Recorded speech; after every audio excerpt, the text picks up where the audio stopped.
Once you've written the divorce papers, pack your things quickly and get out of my house, my husband said, sneering provocatively. Beside him, his mistress was dreamily looking around the house. Wow, all this high-end brand furniture. How lovely. It's a house that fits me perfectly. I felt a twinge at those words and reminded my husband. Just so you know, I'm taking all my personal things with me on moving day, okay? Then my husband looked at me as if he was about to burst out laughing. Of course. If your stuff was left behind, it would just remind me of the miserable days we've had so far. Apparently, he still doesn't understand the true meaning of my words. Just watch. Make sure you don't regret it later. My name is Karen. I'm a 26-year-old interior coordinator. My husband Joseph is 31 and works in the construction industry. We met through our hobby of DIY and have been married for a quick 3 years. At first, we cared for each other, but now I feel grateful we didn't have children.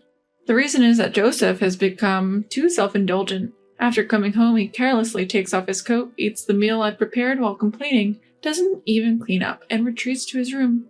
Before marriage, we made various agreements. One of them was shared household chores, and Joseph and I decided to share them equally. But now I'm taking on almost all the housework. I point out to Joseph that he should do his share of chores, but incredibly, he made this excuse. Housework is easy, so it's natural for women to do it. Men have to take responsibility for work, so I don't want to do housework. He started to easily throw this rigid opinion at me, which he had never voiced before our marriage. The fact that I earn more than Joseph has also played a big part in him turning against me. But by the time I reach Joseph's age, I'm planning to be independent and should be able to increase my income even more. Perhaps sulking about that, Joseph put only the bare minimum of his earnings into the house, without saving, and spent it however he liked. He was so reckless with money that I warned him time and time again, but he stubbornly refused to change. It's my hard-earned money. How greedy can you be to still want more? Not content with just that, he exaggerated to his coworkers that his wife was an outrageous miser, winning their sympathy.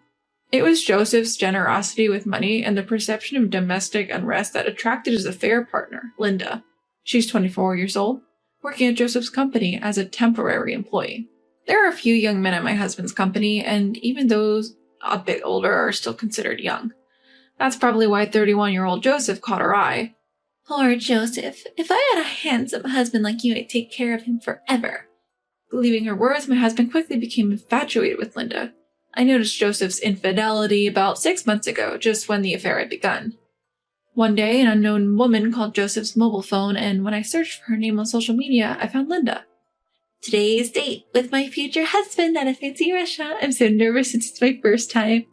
She posted such words along with several photos of a man recognizable as Joseph. I saved all of them and also retrieved their exchanges from Joseph's mobile phone. From the dates, conversations, and information about the places they visited, there was no doubt that he was cheating. When I found out about my husband's infidelity, I was neither angry nor sad. I just felt empty. I understand that getting lectured when coming home tired isn't comfortable, but all those things were necessary for our future. Maybe I was too harsh, but to have an affair just because you're fed up with family after only 3 years? I let out a heavy sigh.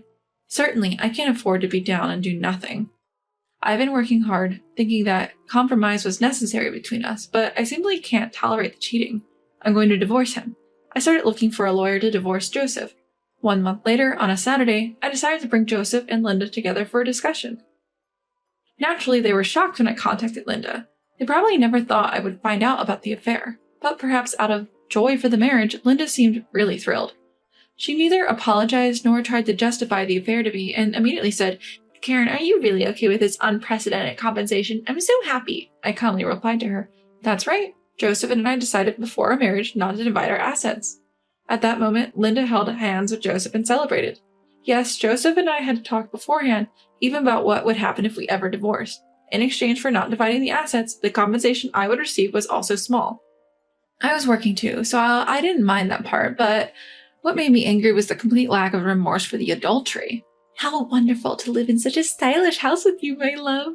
And all the furniture is from a high-end brand. The appliances are the latest, too. It's just the perfect house for me. I felt a strange sensation at those words, and as I handed over the divorce papers, I confirmed something with Joseph. Even during our marriage, there's no division of the things I bought. I'm taking all my personal belongings with me. You do understand that, right? Joseph, seemingly not understanding what I meant, paused for a moment and then spoke.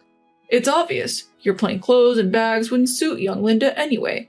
I have to buy her better things. If I leave your belongings here, I'll just be a reminder of the painful days we had together. It seems he misunderstood, thinking I was talking about personal belongings, as in clothing. Oh well. It's easier to let him continue thinking that than to start a fight. Tomorrow, the movers will take everything, so be prepared. The two of them were already ignoring what I was saying, looking around the house's interior. It seems Joseph doesn't understand the meaning of no division of property. But that's none of my concern. Take a good look while you can. Oh, I can't wait for tomorrow's move. The next morning, they came to see me off as if they were hurrying me to leave early. Ignoring them, I was waiting for the moving company's arrival. Then, right on time, a large truck arrived. The workers energetically called out to me. Thank you for choosing us today. We have another truck waiting nearby, so please don't worry. Linda, with a clouded expression, hesitated as she approached me. Do you have that many personal belongings? I held back a laugh and barely managed to answer. The house itself belongs to Joseph, but all the appliances and furniture are mine. That's why I said there will be no division of property, remember? Hearing that, Joseph rushed to me, his face turning bright red. All the furniture and appliances are mine. They've been in this house for 3 years. Just take your stuff and get out, quickly.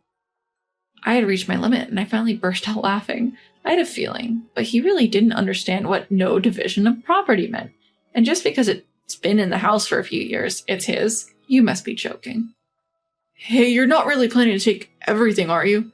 Perhaps panicked by my attitude, Joseph lowers his voice to check with me. Meanwhile, the movers were steadily continuing to transport the furniture. Don't worry. The only memories of living with you, I'll leave behind. Then Joseph, in a panic, ran to the study. I always kept copies of the receipts there, so he must have gone to check which pieces of furniture were being taken. The checking was in vain. There's not a single piece of Joseph's furniture or appliances in this house. Joseph inherited this house from his parents, who owned it as a rental property. Not wanting to spend money on his personal life, he had furnished it all with secondhand furniture and appliances. When we got married, Joseph disposed of all the furniture he had, so I bought all the furniture and appliances. Of course, all were the latest and luxurious famous brand items. Being an interior coordinator by profession, I was quite particular about the design of the furniture and appliances. Moreover, after trial and error, I placed the upscale furniture in visually pleasing arrangements. I think it had an opulence that made it look far from a second-hand house, even if I say so myself. Linda couldn't help but be enchanted as she looked around the room. Meanwhile, Joseph came back with a pale face. By that time, the house was already being cleaned after the removal. Literally, not a speck of dust remained. Linda kept screaming at me, "This is terrible! I can't believe this is happening!" Finally, a worker looked around the house and asked concerned, "The house is empty now. Are you sure this is okay?" "There's no problem since I'm moving out what I bought with my own money. Please deliver it to the address where my parents are in the new house," I said. Then the workers jumped into the truck and drove off briskly. "Hey, I didn't hear about this. What are you going to do?" Linda was still angry, coming at me again. Just then, a car pulled up from behind, and she jumped in alarm. "Wait, who's coming out? What are you plotting?" she yelled. Perhaps she realized I was still up to something. She looked utterly bewildered. "Karen, it's been a while. Is it true you're giving me the wallpaper?" A friend of mine emerged from the car. "That's right, the wallpaper too had been custom made by a designer I met through work, and I paid for it to be completely replaced, so even the wallpaper was my personal property. Since this type was reusable, a bit of maintenance and resizing would allow it to be used again without any problems." You're gonna peel off the wallpaper too?" Linda was staring at me in disbelief, but my friend just shrugged and began to peel off the wallpaper. "Please, can't you at least leave that alone?" My husband pleaded with me, but I ignored him. "If you see my personal belongings I left behind, you'll be reminded of me. And that's unpleasant, right? That's why I decided to give it all to my friend." Having said that himself, he couldn't correct it, and he was confused and panicked. Generally, if you replace all the wallpaper in a house, it costs at least $5,000. Since they have to buy new furniture as well, it's undoubtedly a painful expense for them. I had all the tasteful furniture and appliances removed without leaving a single piece, and even the wallpaper was peeled off. Now the house looks older than its actual age. To live a sweet life in a room that looked good before the contractors came in. For the two of them, who had such a dream, it must be an unbearable reality. They seemed to have no energy left to complain to me, and Joseph and Linda were dumbfounded. After seeing off my friend with a smile as she collected the wallpaper, I got him in the car. "Well, this is goodbye. Farewell." I casually bid farewell to the two of them and left the empty house behind. Afterwards, I used the furniture and appliances in my new home, but I soon got sick of the fact that Joseph had used them and called a friend who was a buyer to sell them. Fortunately, they were in very good condition, and I was able to sell them for a higher price than expected. What kind of furniture should I buy next? Where should I place them? As I was thinking about these things, I got a call from Joseph after a long time. Linda just won't stop going on about having you arrange the furniture. Come to the house once. I didn't want to meet them, and it troubled me a lot, but my interest as an interior coordinator won out. What kind of furniture had those two bought? What kind of interior design did they want? All right, I'll go just to hear what you have to say. I found myself agreeing. Really? Remember, you promised. Joseph exclaimed with apparent joy before hanging up. On the promised day, I arrived at their place and was shocked at what I saw. They hadn't even re-wallpapered. And as for the furniture and appliances, it was all obviously secondhand stuff gathered from used goods stores. It looked exactly like a cheap apartment where a student might live. A whole month had passed since we parted ways, and this was just too much. Wait, what is this? This is beyond an interior design problem. I was at a loss for words. Linda took this as an insult and exploded in anger. We gathered this stuff just to live for now. We'll replace it soon. Since you took everything, use your connections or whatever, and make this a house we can brag about to our friends. She seemed to be very unhappy with a life surrounded by secondhand furniture and appliances. She was irritated throughout our conversation. Even asking for the budget, it wasn't enough for my fee. What's this? You're a talented coordinator, but you can't do this? You're useless. Facing Linda's indignation, I was dumbfounded and explained. Any coordinator, no matter how skilled, can't do much with such a limited budget. This is ridiculous and way beyond connections. She seemed serious about having me arrange high-end brand furniture and appliances on such a tight budget. Linda, now entirely frustrated, finally began to explode in anger. What? Ridiculous. Did you come here just to look down on me? If you don't like it, I'll leave, but if you want to furnish your home on that budget, you should at least polish your interior sense. You really are making fun of me. But just because you have a slightly fashionable job, don't get so overconfident. Hey, stop it. Joseph tries to calm Linda down with a weary look on his face. Joseph, say something to her. Just stop it, both of you. Linda, please be quiet. I'm sorry for the noise. After everything, I had to marry Linda. But as you can see, she's angry all the time, and it's tough every day. Apparently after I left, they had a big fight in the now empty house, but since Linda had already quit her job to get married and had reported the marriage to her parents, she had nowhere to go. Joseph confessed that he married Linda solely out of compromise so she would take care of the housework. But such a marriage was bound to fail, and thus he had given up so soon. Please, Karen, help me fix our relationship again, begged Joseph. I responded, clearly annoyed. What's this? Planning to cheat on me next? No, the thing with Linda was just temporary. Confusion. After you left, I realized that there's no one more wonderful than you, Karen. You're not serious, are you? I suddenly realized I had raised my voice. You're the one who told me to get out of this house, right? I divorced you, just like you wanted. You can't possibly expect me to change my mind now. Please, Karen, don't call me by my first name so casually. This rundown house is your chosen castle with your affair partner. You two should get along together.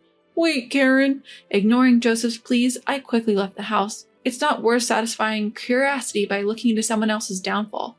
What a life lesson, I thought to myself. Later on, I heard that Joseph and Linda begged their parents to help with the cost of purchasing furniture and appliances, but they were apparently disowned by both sets of parents. No one would help with buying furniture and appliances, let alone forgive them for marrying after an affair. So they reluctantly continued to live in that second-hand house. I can't even muster any sympathy for them anymore. It's the result of their actions. As for me, I recently met a male interior designer through work. Lately, on weekends, we've been going out together quite often. I've been cautious about dating men for a while, but maybe it's time to think about starting a new life. With those thoughts in mind, I'm off on another date today.